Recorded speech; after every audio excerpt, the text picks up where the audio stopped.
So close, and yet so far. And we end up with the same old shit. Let's get into it. This is the fuel.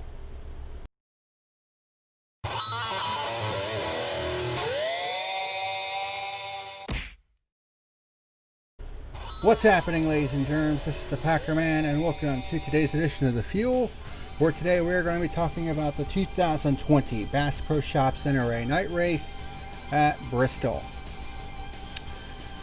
Oh, this race had so much potential. Certainly didn't live up to the mass craziness of last year's race. And we ended up with the same fucking winner yet again. But you gotta give credit where credit is due. Kyle Busch, he drove his guts out. Had to start from the rear of the field due to his car failing pre-race tech twice, and he just absolutely bum rushed up through the field and made it up to second before the end of the first stage. But as per the usual, we went back to the fucking status quo with Kevin Harvick winning yet another fucking race.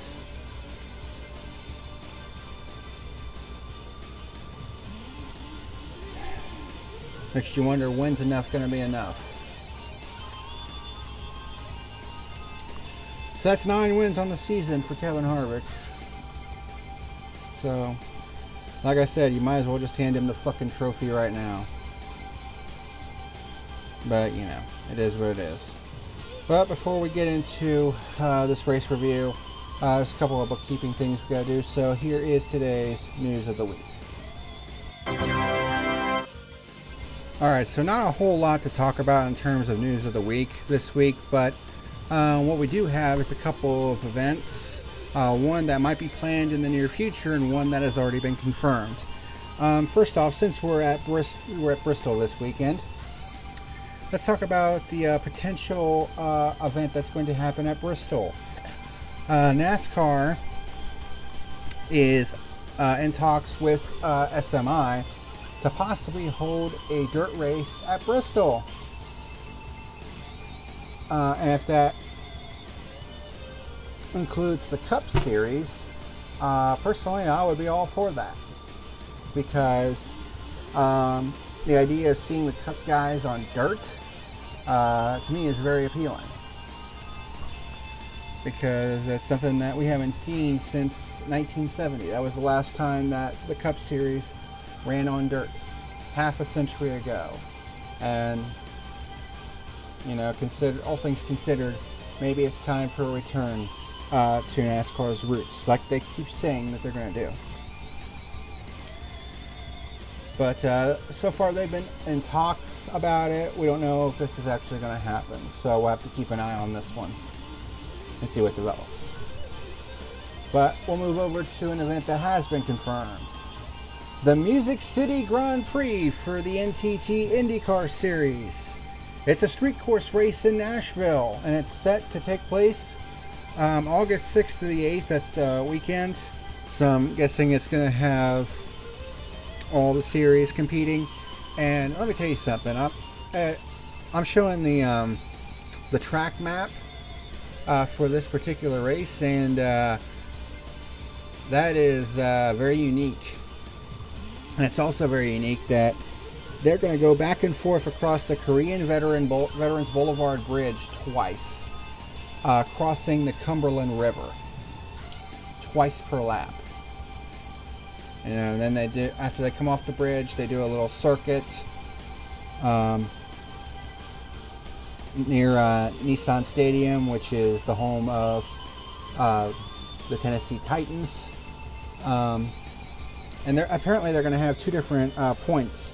They're going to have the starting line coming off the bridge towards turn 1, but they're going to have the finish line right at Nissan Stadium. And that's where the pit road is going to be. Probably so that way it's fair for everybody.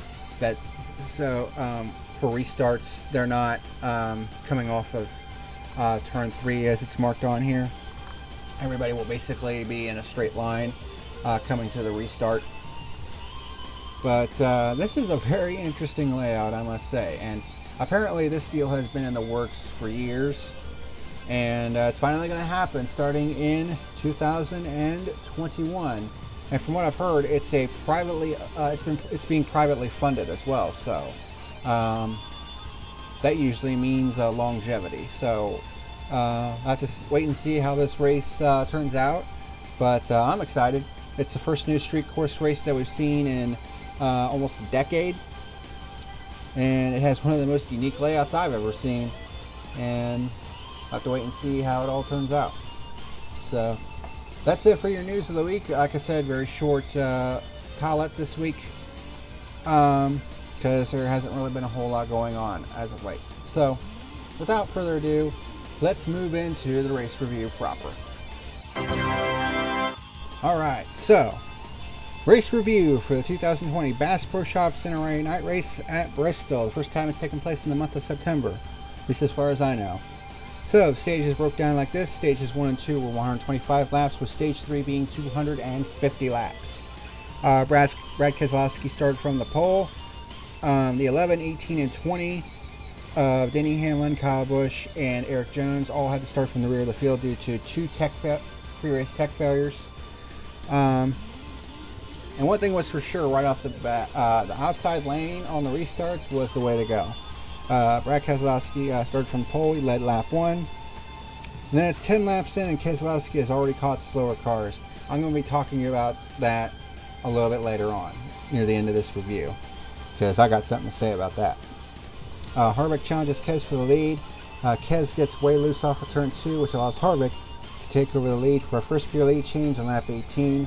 There was supposed to be a competition caution at lap 30, but we already had one at lap 29 when Ricky Stenhouse hits the wall on the inside after Jimmy Johnson comes down as he tries to pass a lap car and basically knocks Stenhouse into the inside wall, and Stenhouse's day was done. I'm pretty sure he wasn't too happy about that, considering Bristol's one of his best tracks. And because this was supposed to be the competition caution, everyone comes in for service. Matty D and Tyler Reddick take just 2 tires and win the race off pit road. So Matty D leads on the restart, but it wasn't long before Brad Keselowski retook the lead a couple laps after the restart for a second pure lead change on lap 43. Kes runs out to a 2-second lead as Matty D holds on to second. Elliott gets by Logano for third. Kyle Busch was already up to 9th, 87 laps in. That just goes to show you how fast he was going. And he even got blocked in his pit stall during the pit stops. And he was just super fast. Elliott gets by Matty D for second, and then we have a battle for third between DiBenedetto, Logano, Harvick, and Kyle Busch. And at this point, Kyle Busch is just absolutely bull rushing through this field. I mean, it's amazing how fast he came up to this field. Elliott runs down Kes for the race lead and ends up taking it on lap 107 for a third pure lead change of the day. Kyle Busch gets by Keselowski for second. Yes, like I said, he got up to second. Harvick got by Kes up to third. And Chase Elliott wins stage 1, but what a spirited effort by Kyle Busch to get up to the top 2. Everyone comes in for service, and Kyle Busch wins the race off pit road. This is when the lead changes start to go a little bit dry for a bit. Kyle Busch leads the start of stage 2, and as a result of his stage 1 finish, Logano clinches a spot in the round of 12. I have more to say about him in a little bit as well. Bowman moves up to second on the restart. Elliott gets by Bowman for second eventually, and then Harvick and Logano get by him for third and fourth, and then Kyle Busch gets by Bowman for fifth. So that knocks Bowman out of the top 5. Elliott slowly starts closing the gap to Kyle Busch for the lead, as well as Harvick. Matty D has to pit for a loose wheel. Ouch. There were actually quite a few loose wheels in this race. Kyle Busch nudges Cole Custer out of the way as Elliott and Harvick close in from behind. Custer was trying to stay on the lead lap. Truex also pits with a loose wheel. Fortunately, he had a bit of a cushion in the points. Battle for second heats up between Harvick and Elliott. Hamlin had severe front end damage after running into the 19 as the 19 came off the pit road. And then we have our second caution on lap 235. William Byron, I guess, slams hard into the back of Christopher Bell, who was trying to avoid another car. And that pretty much destroyed the front end of Byron's car. I think it pretty much destroyed the radiator And that was the end of his day and the end of his playoff run. So a first round exit for William Byron. But he does have that 2-year contract extension, so there's that. And he also got his first career win at Daytona, so, you know, just the way it goes. Everyone comes in for service. Kyle Busch wins the race off pit road, so he leads on the restart. And then we get a caution on lap 249, our third, when Ryan Newman spins out in turn 3, and this will end the stage under caution. So Kyle Busch wins stage 2, and Matt DiBenedetto made up both his laps under these 2 cautions. He stayed out on the lap 235 caution, and then he got to the free pass on the lap 249 caution. That's kind of lucky. Then we get to stage number 3, which is 250 laps. Kyle Busch leads the start of stage 3. Chase Elliott also advances to the round of 12 based on his stage 2 finish. And there would be a few more that would lock themselves into the round of 12 before the end of this race. Ryan Blaney finally starts coming towards the front after struggling all night with a tight race car. And at this point, based on where he was in the points, he had to win this race. The battle for third heats up between Elliott and Logano. Harvick finally gets by Kyle Busch for the lead on the high side for a fourth gear lead change on lap 281. Brad Keselowski reports losing power steering, and he's just not able to steer the car. So he basically pulls it in and retires for the evening. He was already locked into the round of 12 anyway, based on his win the previous week. Kyle Busch continues to challenge Harvick for the lead, though, amongst lap cars that were just kind of weaving back and forth. Alex Bowman pits for a possible loose wheel, but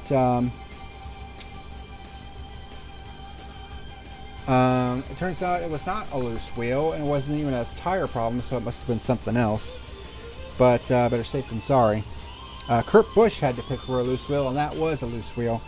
And at this point, it's starting to look like the same old shit at the front once again, because Harvick starts pulling away, got up to like a 4-second lead, and he started putting a lot of good cars to lap down. I mean, wait till you hear how many cars actually finished on the lead lap, because it's insane. Tyler Reddick up to 5th with 447 laps to go, having a good run. Ryan Blaney kicks off green flag stops on lap 358. Clint Boyer up to 4th on lap 378. Harvick with an almost 5-second lead with 100 laps to go, and there was only 8 cars on the lead lap at this point. And then right as Harvick was getting ready to come onto pit road, the 4th and final caution came out on lap 407 when Austin Dillon tried to slow down to avoid getting into Harvick, and actually gets into James Davison and spins him out as Dillon was trying to avoid piling into the back of Harvick. And that was pretty much a huge break for Harvick, because then he gets to stay out, and all those cars that pitted were all of a sudden a lap down or more. So a lot of these guys like Blaney got really burned by that caution. So at this point, there were only 6 cars on the lead lap. And that's how it would stay. And Austin Dillon, since he was a part of the caution, he would have been the free pass car, but because he was part of the caution, was not awarded the free pass. So Harvick leads on the restart after all 6 lead lap cars coming for service. Eric Jones gets by Boyer for 3rd. And then we have a terrific battle between Kyle Busch and Harvick for the race lead, which basically went on from basically the last 50 laps. Both leaders went into some heavy lap traffic, and Kyle Busch actually managed to get the lead after the 4 gets hung up by the 77 of Reed Sorensen. So that's our 5th pure lead change on lap 459. And then Harvick starts challenging Busch for the lead as Joey Logano decides to get in the 18's way. And that leads to Kevin Harvick taking the lead for our 6th and final pure lead change of the day on lap 470. At this point, Kyle Busch, Austin Dillon, Alex Bowman, and Martin Truex Jr. all advance on points to the round of 12 with 25 laps to go. Christopher Bell gets hard into the outside wall in front of the leaders, but there was no caution. Eric Jones was just 1.2 seconds back in the 3rd position as Kyle Busch tried every single way imaginable that he could to get to Kevin Harvick. Had a run on him on the last lap going into turn 3. Thought he would have put the bumper to him, tried to get there, but Harvick is able to hold Kyle Busch at bay, and he wins at Bristol for his 9th win of the season. So yeah, same old shit as far as the race winner goes. I mean, let's be honest here though. That 50-lap battle between Harvick and Busch was still pretty damn amazing, all things considered. I just don't like the outcome because it's the same old fucking shit. But let's get to the numbers and the race results, and I've also got some bones to pick, so let's go ahead and get into that. Alright, lead change numbers. We had 14 overall lead changes in this race with 6 pure lead changes, so not exactly the kind of numbers that we're used to seeing out of Bristol. But that being said, even though this race wasn't as good as we've seen in the past, it was, I mean, compared to a lot of races this year, this race was still pretty damn solid. Star of the race, I think it's pretty obvious who the star of the race is, and that is Kyle Busch. For him to have to go to the back due to pre-race tech inspection failures, and to make it up to second by the end of the first stage, and then of course try so hard to win this race, is just absolutely incredible. And even though he fell short, I think it shows, you know, just how much of a spirited effort and a valiant effort that he gave in this race. And of course, he was also pretty vocal after the race about lap traffic getting in the way, which I will agree with.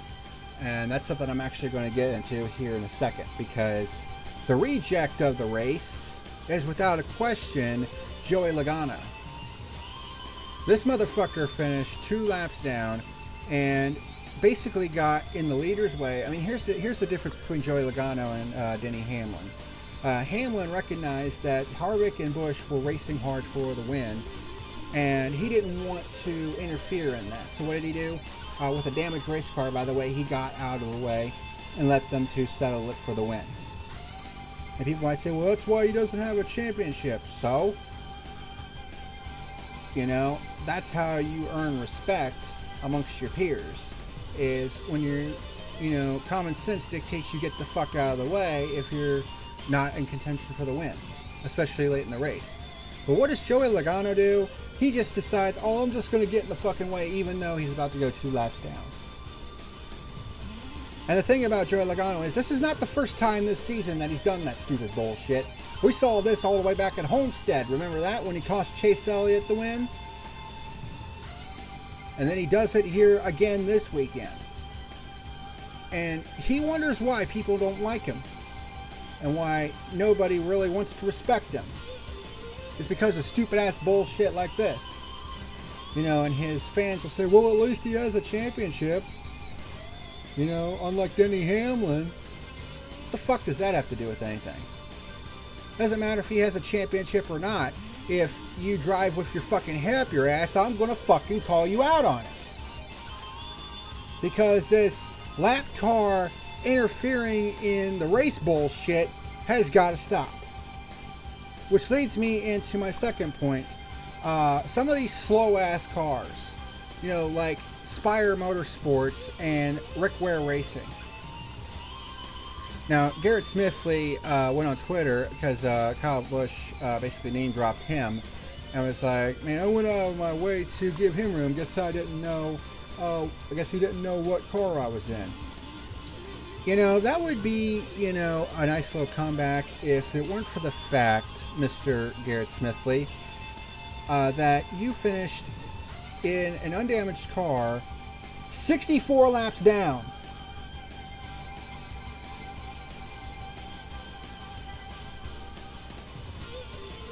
Joey Gase in the 51 car, he finished 37 laps down, and here's the thing about him. He was lapped twice in the last 15 laps, including on that last lap, and was basically in the way as the 2 leaders came down the backstretch. I mean, these slow-ass cars need to just get the fuck off the racetrack, because if you're that fucking slow where you finish almost 40 laps down in a race despite not having any damage whatsoever, or in Garrett Smithley's case, finishing over 60 laps down, then quite frankly, your car doesn't deserve to be on the fucking racetrack. And don't give me this fucking bullshit that, oh, well, they need to run on the race, to get the prize money and all that good stuff. I don't give a fuck. Okay? If you're that fucking slow where you're nothing but a moving chicane, then you need to get the fuck off the racetrack, period. Because one of these days, these slow-ass fucking cars are going to cause a big-ass accident. And let's not forget, Talladega's 2 weeks away. And considering how chaotic this next round's going to be with Talladega and then the Charlotte Roval right after that, I mean, these playoff drivers are going to be under a lot of pressure. And the last thing they want is to have one of these fucking slow-ass motherfuckers cause a giant-ass accident. Is that what you want, NASCAR? If that's not what you want, then you need to start fucking putting your fucking foot down with these slow-ass motherfuckers. Tell them to either pick their speed up or get parked. Period. I am sick to fucking death of these back marker filler cars basically being nothing but fucking moving chicanes. It's bullshit, and I'm quite frankly sick and fucking tired of it. More cars doesn't necessarily mean a better race. I mean, I would be happy to take those cars out if it means the field goes up in quality, because, I mean, as it stands, having these backmarker cars all, in the field, I mean, they're just moving chicanes. Get them the fuck off the racetrack. And that might rub some people the wrong way, but quite frankly, I've been past caring at this point. If you don't like it, get fucked. That's all I gotta say. Some of you just don't seem to have the fucking common sense, to understand that. And that's all I got to say about that. I'm done ranting. Race results and point standings. Give me 1 second to pull them up. Pretty sure. Oh, there they are. Okay. So your top 10 finishers. I mean, just to give you an idea of how fast the top two were. Harvick, of course, with the win. 226 laps led. Kyle Busch finished second. He led 159 laps. Then you have Eric Jones with a great run. Tyler Reddick with one of his best runs since Texas. Eric Almirola in the top 5. Clint Boyer with a good run himself. And that's all the cars on the lead lap. Chase Elliott ended up 7th, 1 lap down. Then you have Chris Buescher and Ryan Preece with top 10 finishes, so good run by those guys. Michael McDowell ended up 10th, and he was the first car 2 laps down. So Michael McDowell was 2 laps down at the finish and ended up 10th. I mean, that just goes to show you how fast the top 2 were. But with that out of the way, the 4 drivers that were eliminated were William Byron, Matt DiBenedetto,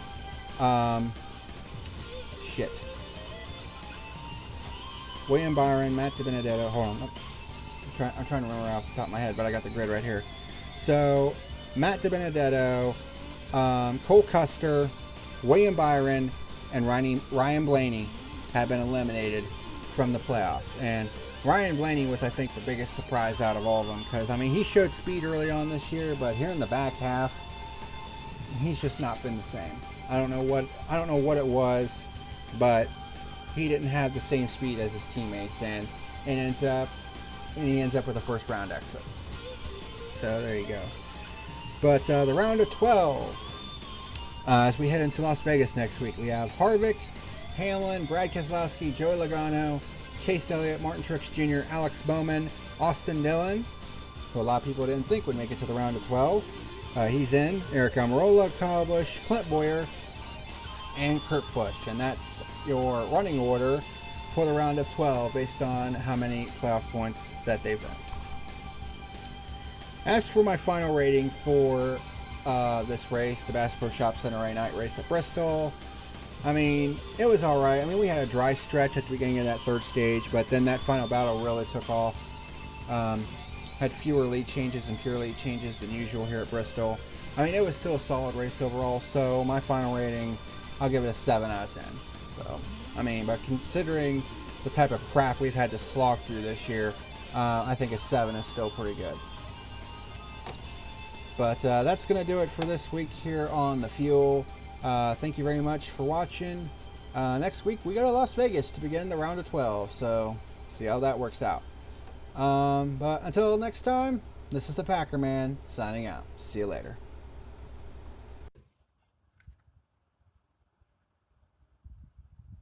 You better like and subscribe or face the consequences.